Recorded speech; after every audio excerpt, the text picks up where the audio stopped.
Hello, everyone. Welcome to Dynamic Divas, where we celebrate remarkable women shaping the world of technology, especially in Microsoft Dynamics 365 and Power Platform space. Today, I'm very excited and honored to have Mary Reeves joining us as a guest on our show. And Mary, your achievements have been truly inspirational. Like you have so much of experience. So I'll just talk very briefly about your key journey, and then I'll hand it over to you for your introduction. But just on a nutshell, like we are not just showcasing your accomplishment, but we are also celebrating your resilience, your leadership, and your innovation you have gone through in last few decades. So, guys, Mary started her first project in the year 1985. She worked on the first version of Exapta, version 2.5, and since then she has been doing a lot of employee engagement, team building, mentoring, and helping customers adapt to this platform. She is based in Australia and she has over 30 years of experience in this space. So you can imagine how much wealth of knowledge she is carrying, not only from the technology and the product perspective, but also from a professional attribute perspective. The leadership skills of Mary are amazing. She has inspired so many professionals in Australia and across the globe to help them grow and achieve their career goals. So, without any further ado, what I'll do is, Mary, I'll hand it over to you. If you can talk about your journey, how it all started, how did you feel about IT in, like when you started in 1985? IT was not that evolved, and it was like cloud and SaaS was not even talked about at that time. So, how was your journey? And if you can talk about now, how do you feel about it? So, over to you, Mary, and welcome to the show once again. Yeah. Thanks, Ratchet. I'm very excited to be here, and I want to thank you very much for inviting me. Um, yes, look, it has been a long time. um, my very first project in 1985 was a digital transformation, but we didn't call it that back then. It was Yeah, the term basically, was not coined at that time. putting the paper things onto the computer things. Was kind of the way it was talked about. And Yeah, my journey's been an interesting one across the decades. I think probably, if I were to talk about the key kind of points along my journey and how I feel about working in IT, I guess I'd say I didn't start out to do that. Um, I started out just in administrative roles, very junior ones, but I happened to be pretty good at picking up technology and um, at adapting processes to technology solutions. And that's just kind of stood me in good stead across the decades. It's kind of my key skill, um, along with the ones you mentioned around employee engagement. I'm a people person, and I have a very nurturing leadership style. And that's just because I innately care about people. I care about my team and I want them to succeed. And it's not any positioning I've done for myself in terms of personal branding. It's just kind of who I am and what I do. Um, my team call me mum, and that just kind Yeah, of explains in a single I word was one of them. what my Call you style mom. is. So, Yeah, um, yeah, look, I guess uh, working in IT by accident and just because of an aptitude is an interesting outcome. I feel, and when I contrast that with the journey of people who set out to have a career in IT, I acknowledge that that's a very different thing. But I firmly believe, and I bring this into my mentoring. Um, just because my journey is different to yours doesn't mean there's not things you can learn from me. I think it's very valuable. In fact, I think it's even more valuable um, to have mentors and coaches who have had a different journey to you, because I think that allows you to get those different perspectives, not just for you and your career, but for those around you, and having that insight into into various different journeys through the field, and how careers can and have progressed is a very valuable thing, because there's not just one path. True, Um, true. uh, Especially in the field of ERP, like you are dealing with so many moving parts in a that's right. project. You're not just doing one thing, and what you do impacts the whole organization, people, culture. So Spot I on. agree with why it is important, especially in the field of ERP as well. Cool. Yeah. Mm. Yeah, look, I think even young people today could do worse than starting out in operational roles. I feel like, particularly for those on the functional side, and my career has been on the about the knobs and dials and keypads rather than the nuts and bolts and screws. That's not to say I don't engage with and collaborate with the engineers who are building the things, but mostly I'm about the utilization of the product. And I think those whose leanings are towards that side, that functional side, rather than necessarily purely a technical approach to software, I think those sort of roles, people in those sort of roles can benefit from operational experience. And I feel like some of the strongest and best functional consultants I've worked with, and the best solution architects, have come from a business background. They've worked in operational roles in business using the software across various roles in business. And it's not the only path, but yeah, I think it is quite a good one, and one that I would advocate for. Trying to enter into a career as a functional consultant, straight out of uni, or from something completely unrelated. I think I've seen people do it. I've seen people do it successfully, but I think the more logical pathway is to get some business experience, Right. ideally in more than one role, more than one type of role, using different modules is kind of what I'm getting Yeah. at. And then transitioning across, and some of the best and most successful consultants I've seen have taken that pathway into Right. ERP. Yeah. I totally resonate with that, Mary, because I know few solution architects in supply chain or manufacturing space, and these were the people who were actually working on Yes. production floor at one point of time in their career. Yes. They were actually on the job shop floor. They were actually doing the Mm. packaging and managing the vendors and deliveries. And when they get into the product and consulting side, they can actually fit themselves into the shoes of the end Yes. user and the business, and they can bring out some best practices. So I totally agree with that. Yes. Don't Yeah. you don't you think it also aids, it aids in credibility with the client? I think those who have a business background often win over the client's confidence and trust more quickly. That those who are Yes. have only worked in IT and only worked Yeah. in the software field. That's not to say that they necessarily know more, but I just think you have a credibility piece, an extra layer of Right. credibility, and also I think in terms of being an alternate pathway into consulting, I feel like instead of the pathway being like this and into consulting, the pathway's like this and into consulting. There's like a million different jobs you could do, True. and still, make your way into consulting. Your goal is to have enough experience to be appointed as a key user on an implementation on the client side, and then bam, that's the door opening. And even if you don't get that opportunity, that implementation experience on the business side, if you have sufficient experience using and leading teams who are using the software, you can get yourself a role as a consultant.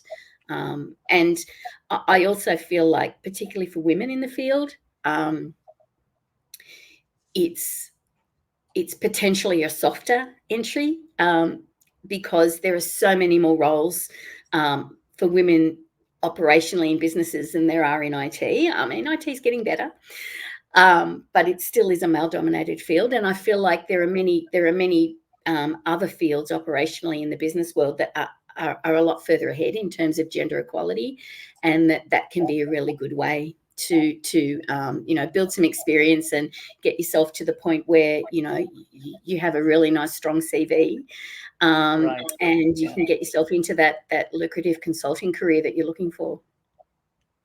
Yeah, I think that's valid point because yeah, as you mentioned, if you have experience of the business and the operations, and when you switch on the consulting side and when you talk to customers, Yes. if you can tap on their pain points because you Yeah. have been through that, and they start building trust in you, Yes. because you are not only talking from an industry best practice perspective, but you are also talking from their domain perspective, and you know Yes. what type of challenges are faced in a day-to-day operations, and you have a solution to that. So once customer get confidence that this person understands my problem and this person can solve my problem, you start building that confidence, Yeah, and that's you right. start building that trust, and the relationship, it I was becomes about to say basically it's a that smoother rapport, isn't one. it? You kind Right. of speak the Yeah. same language.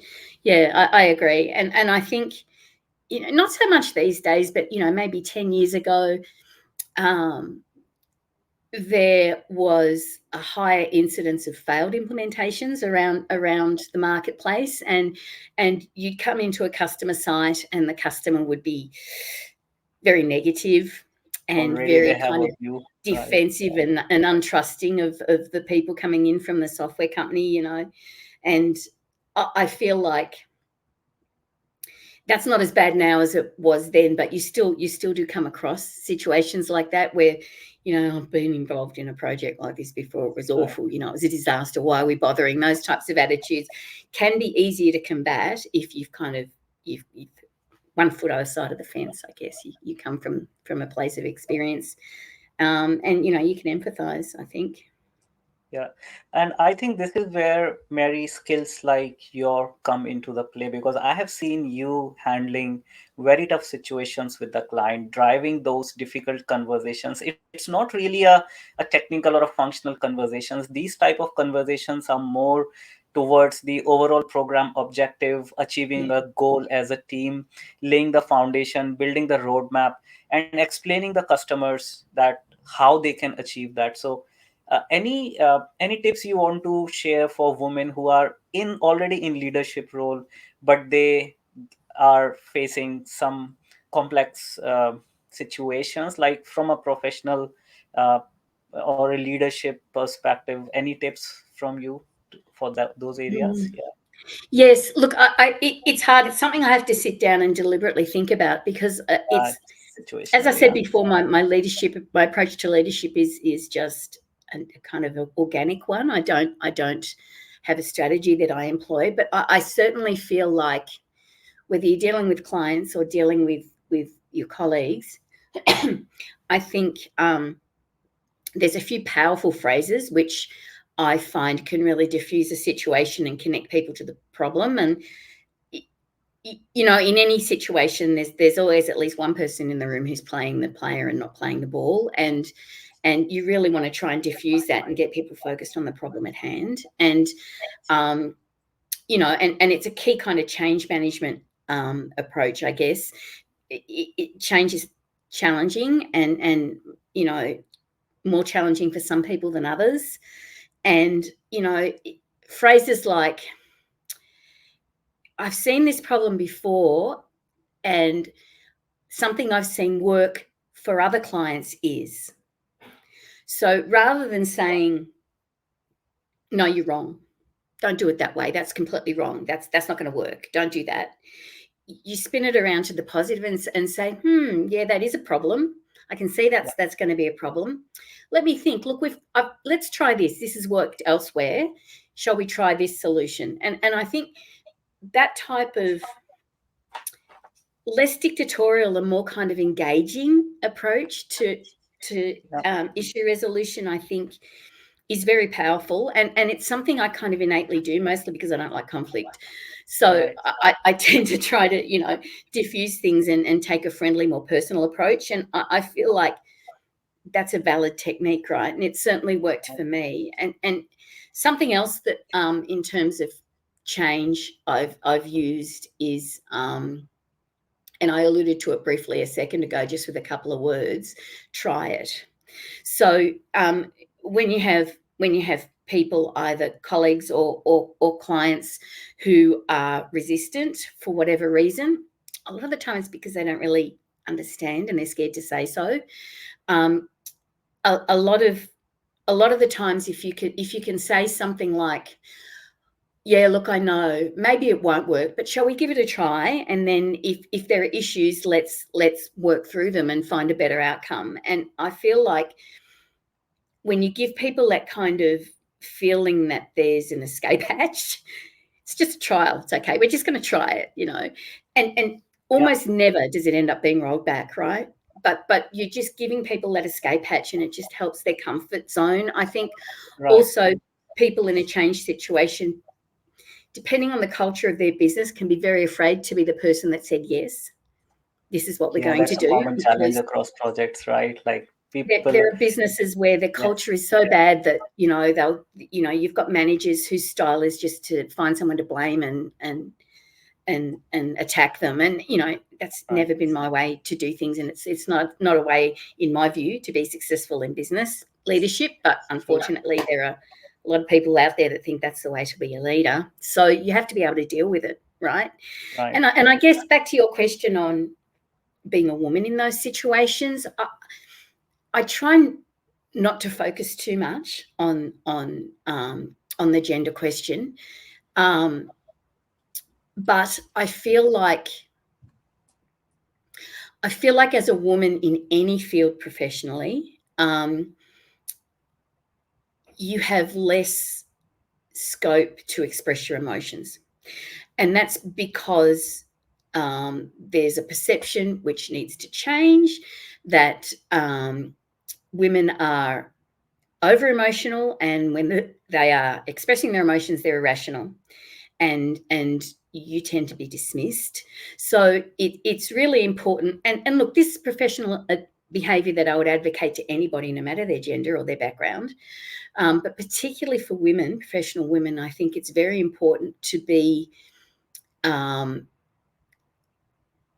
to be able to read that feedback when you're in situations that are emotional, which when your business is change, there's often going to be issues, and there's often going to be situations where people are emotional. You have to be able to respond calmly and professionally, and I think that's really, really important. um, there are times when a little bit of frustration is a good thing to kind of diffuse dithering and get people to get on with it. But Yeah, most of the time, almost all of the time, calm and professional is the way to go. And play the ball and don't play the player is far more important for women, professional women. right.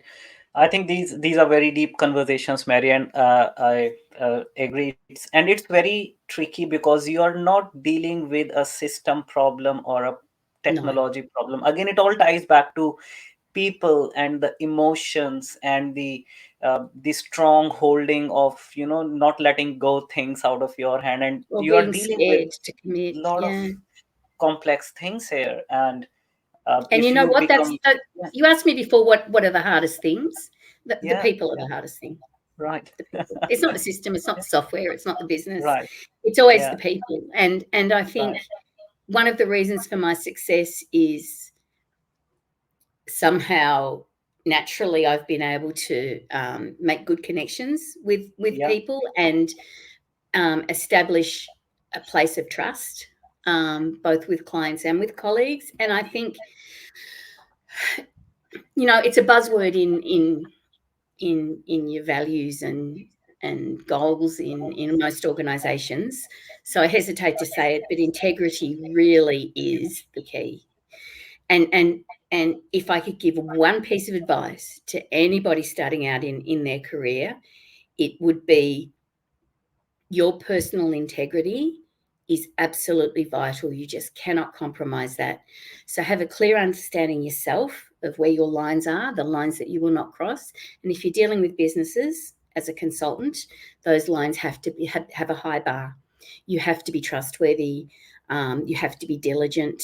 You're being paid by the hour by this client. And if there's any sniff of you not working hard enough or not doing what you said you'd be doing, off playing golf or whatever, that can ruin your career, like, permanently. even if it's a one-off, those sorts of mistakes are just so damaging to your personal brand and can be, you know, close to impossible to recover from.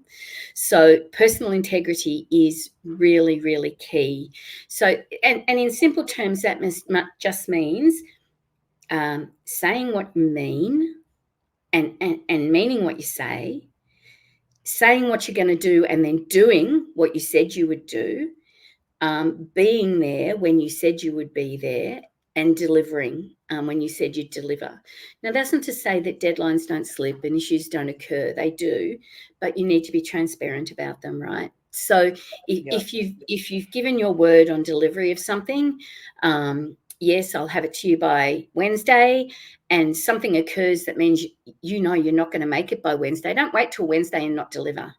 Never do that. That is so damaging to your personal brand, both with your colleagues and with your clients. You need to, if you say you're going to do something, you need to do it. And if there's a reason why it can't happen, as soon as you know that that's going to be a problem, you need to get in touch with people, explain what the right. issue is, and set a new deadline. So that's just one example of personal integrity and how vital it is. You can't tell lies. You Yeah, just cannot, and survive for any length of time in the field. You're dealing with um, uh, sensitive data frequently. You're dealing with sensitively competitive information about how businesses operate, and if there's any sniff that your personal integrity is in question, um, you just can't succeed. You yeah, just cannot. right. And in these cases your technical skills won't matter, right? Like, No, doesn't doesn't matter matter how how good sharp you. you are or Yep, how doesn't smart matter. you are in delivering that technical skills, Yeah, but if your professional integrity is at stake, people will not like to work with you, and that damages your professional that's right. brand which you have built over a period of time. So it's really important to, Sure. I mean, it's such a deep conversation, Mary. I really appreciate that you are sharing all this information, and I'm sure people will learn a lot from it. These are very, based on your experience, and not Mm, only a few years, but you have experienced it over decades. That these key attributes of building yes, connections, building your trust, building your brand, building your integrity, they will be more fruitful for you in long term, because absolutely. technology will keep on evolving, product will keep on maturing. There is always a learning exercise to keep your technical skills sharpened. But how do you sharpen your professional skills? And Yeah. these things, once you imbibe in your work ethics, they go long way, because this is not going to change. Like, you can only get better Mm. at it. You only get better at your soft skills, professional skills, and how you deal with And tough you know situations. what? Yeah, You're going to have better friendships. You're going to meet and connect with people who are like minded and who also have good personal integrity, are trustworthy, and therefore have your back. right. Your experience in the workplace is going to be far more rewarding. Yeah, And, lifelong friendships will be true. forged by Yeah, operating in a way which is genuine. right. And tough times will come. Like, if you Yes. look at anybody's career graph, it's never straight going No. high, right? You will have peaks and valleys, and you may go step back and then step up again. And those are, during those tough times, your network, your brand will help you Yes. to stand back. There are people who are That's supporting you, who will hold your back and say, hey, I know this person. He's having such a strong integrity, personality, commitment to the work. And it's They not will about, work. as you said, it's not about the technical skills. It's not about Yeah, your experience with the product or how good you are with the product.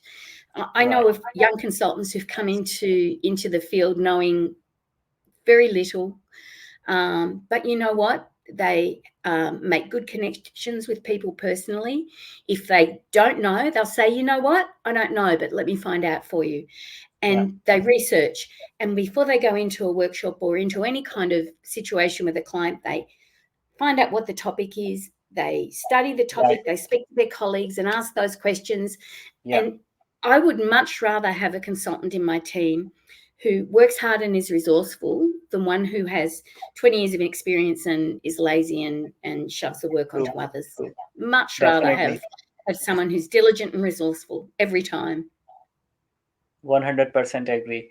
I mean, we Mm. have to be curious all the time. We have to be Yes. on the learning edge all the time. Doesn't matter. Okay, we have experience which helps us to deliver work, but technology is evolving at such a Oh, fast and you pace. learn every day. Right? We learn every day. Every client Yeah, has their own secret sauce to the way they like to true. do things, and Right, you learn. You never stop right. learning. Yeah. No, great, Mary. I want to also ask, like, you have seen the product evolve from AX 2.5 to like Exapta 2009, 2012, FNO, supply chain now. So what is your view on how Microsoft has like invested in this platform and the way it's going? What are your views about this technology space? Like, do you think it's going in the right direction? What does the future look like, and how is AI going to, like, what are your thoughts on how AI is going to play its role in this space? Yeah. Sure. In terms of how the products evolved, I think the thing with ERP is, sorry, it's a constant evolution. So um, it's not a, what is the goal, what is the end game? There just isn't one. It has to grow and move with the rest of technology, has to grow and move with business trends, things that back when I first started working with ERP were, oh gee, that's an interesting bell and whistle. That would be interesting to have, but we'll just keep doing it manually for now. These days are now mandatory, and I've seen that with even just the growth of the menu structure, the additional modules that are constantly being added, and simple modules that are expanded to become complex and with a whole lot of extra layers added. I think um, I think the growth in the last 15 years has been exponential. A huge amount of functionality has been added, and I think that will keep happening. I don't necessarily think it will keep happening at the same rate, but businesses will have, there's new businesses with new requirements, new fields of business that open up, things that weren't so important to most businesses. Suddenly there'll be a new business line coming up. For example, Airbnb, the whole short stay revolution, Uber. These are business models that didn't exist 20 years ago, and they demand different things from their software than your traditional business model did a couple of decades ago. And I feel like that's a process that's never going to end. In terms of AI True. and ERP, it's an interesting concept. I personally feel that the value for businesses in AI in terms of their ERP is going to be largely around automation. So it will be around taking that 80% of stuff which is repetitive and predictable, and automating it as much as possible, therefore focusing the attention and the efforts of the people using the software on those exercises and operations in the business that add value.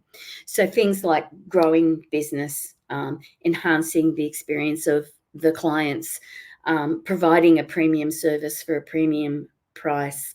Um, I feel like all of these things that add value are where businesses should be spending their human resource dollar, and not on repetitive tasks that can be automated. So that means that it doesn't mean you have fewer people doing the job overall. Largely, I feel you still have the same number of people, but those people are doing three things. They're maintaining the inputs to that automation to ensure that it all works, because it's not set and forget. Things Yep. change, and you need to constantly maintain those settings to ensure that you get Right. the right outcomes. I think AI is something that can really help with that and make it less cumbersome. They'll be dealing with the exceptions. So there's always going to be a percentage, and it's not a tiny percentage, it's a significant percentage. Yeah. Maybe the lowest is 20% of transactions that aren't going to fit through those standard pipelines, and that will need human interaction to resolve. And the third thing the people will be doing is those things I just talked about: the growth, the development, the redesign, the reimagining, all those Yeah. things that humans are really good at, seeing those opportunities and capitalizing on them. That's so correct. Change is the only constant, right? Like you Yeah, can that's right. implement something today, but your business is growing, your processes are changing, and they are getting better. Like things like pricing, that's what I see. Like it has changed so much. Gone are the Yeah. days when you have used to have a fixed price of a product. It can be impacted by n number of attributes today, and I think in future it's always evolving. So, Pricing but is an interesting one. yeah, In decades gone by, I've built rebate modules, I've built yeah, pricing and discount systems, I've built all yeah. kinds of things to add on and expand ERP functionality. And that's an example of one of those things where now it's out of the Yeah, box. that's an example, right? Yeah, it's always evolving. But Yeah. really appreciate, Mary, the type of insights you have shared. I'm sure it will help a lot of people in the industry to improve their personal brand. Of course, women in tech is our focus, but I think the insights you have shared is going to help everyone out there in the industry. So before we conclude, any closing remarks from you, Mary? Um, no, look, I think my key points are, personal integrity and operational experience. I think those are two key success factors. At least they have been for me, and I've seen them be very meaningful and impactful on other people's careers. Yeah, And um, and look, the last thing is, I think, don't underestimate the value of a mentor or a career coach. It's something I've done quite a lot of, both organically and more recently deliberately, as a way of bringing some money in. So look, I think if you do the right thing, if you establish yourself as a trustworthy person who is helpful, and if you reach out for support and advice from people who've been doing it for a long time, I don't think you can go wrong. I think anybody can succeed in this field if they do those things. awesome. Thanks a lot, Mary. Really appreciate it. So, ladies and gentlemen, as we conclude this episode of Dynamic Divas, I want to extend my heartfelt gratitude to Mary for sharing her insights, experiences, and wisdom with us. Mary, your story is a testament to the resilience and brilliance of women in tech industry. We wish you all the best, and we will stay in touch. Thank you. Thanks, Rachid. Thanks for Thanks. having me. You're welcome. My honor, Mary.